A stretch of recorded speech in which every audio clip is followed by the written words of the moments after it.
Boa noite, tudo bem? Meu nome é Pedro Dionísio de Souza, eu sou estudante de Engenharia Aeroespacial na UNB. Esse é o meu vídeo de apresentação do meu projeto de pesquisa que será publicado no 30º CONIC em 2024. O meu professor orientador é o professor Sérgio Henrique Carneiro e o meu plano de trabalho é sobre identificação de delaminação em painéis sanduíche de núcleo honeycomb através de parâmetros modais. De uma forma mais simples, é saber quando e como estruturas em painel sanduíche se desprendem, se descolam a partir da sua resposta em vibração. E, bom, a principal forma que a gente tem para identificar essas diferenças é através da função de resposta em frequência, né, que é uma função no domínio da frequência, ela é a transformada de Fourier do sinal de resposta no tempo, e ela indica as frequências naturais em que aconteceriam ressonâncias, também a razão de amortecimento pela intensidade do pico na ressonância, e também através das funções de resposta em frequência a gente consegue aferir e estimar quais são os modos de vibração, quais são os formatos que essa estrutura vibra. E, bom, primeiramente para a modelagem, a gente fez experimentos numa placa real e coletou dados nesse sentido. Também fizemos uma modelagem em elementos finitos com elementos de casca e elementos sólidos para ter uma variação e poder modelar mais facilmente a delaminação em si.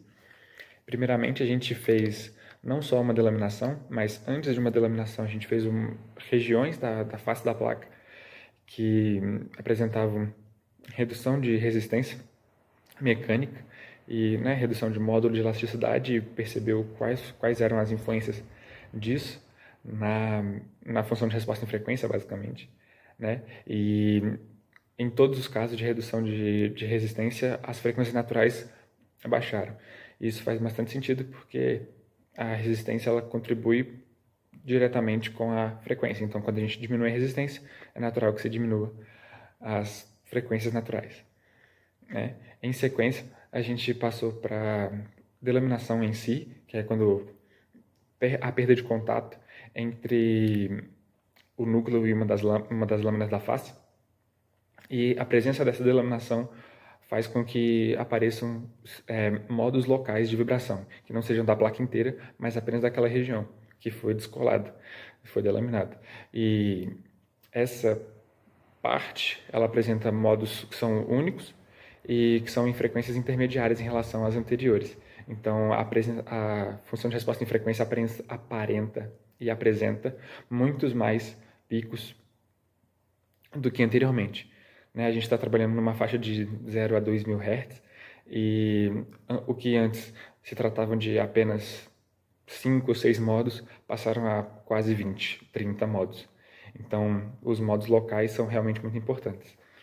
Quando a gente percebe isso através da medição no tempo da vibração da asa de um avião ou de um painel de um satélite, por exemplo, e a gente percebe esses padrões de, inicialmente, uma redução das frequências naturais e, em sequência, uma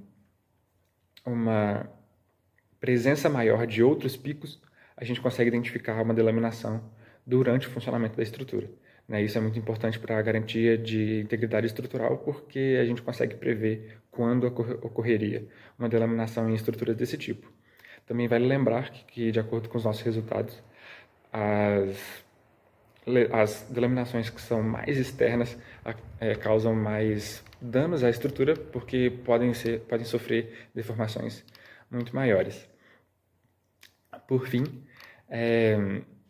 a gente também fez análise de correlação modal, utilizando os critérios de Mach e Comac, que associam os graus de liberdade do corpo para saber como que um modo se relaciona com o outro e ver se estava tudo de acordo com a literatura.